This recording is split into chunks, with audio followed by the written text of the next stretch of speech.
Yung Wilma, yung sentro po ng Tropical Depression Wilma ay tumama na or naglandfall na. Makikita niyo po may umiikot po dito, particular na sa may Hilabaan Island sa area ng Dolores sa Eastern Samar. At kaya nga ay kumikilos na ito pa Kanluran, Hilagang Kanluran, particular na dito sa may bahagi nga ng Kabisayan patungo sa may area po ng Masbate at dito sa may northern part ng Panay Islands.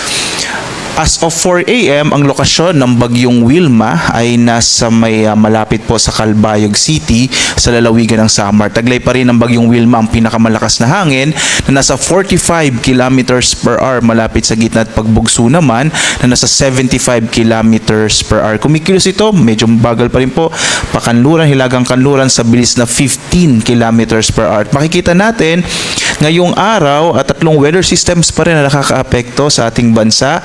Ang northeast monsoon o amihan, particular na dito sa may northern part ng Luzon.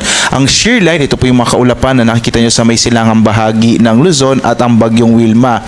Itong tatlong weather systems na to ang magdadala ng maulap na kalangitan, may mga maihinang pag-ulan particular na sa area ng Northern Luzon at Central Luzon dulot ng amihan, habang ang shear line ay maaaring magdala ng hanggang katamtangan sa malalakas na mga pag-ulan, lalong-lalo na sa Bicol region, maging sa Calabarzon, Mimaropa, at yung bagyong Wilma, maaari naman magdala na rin ng mga pag-ulan particular na sa bahagi ng Kabisayaan.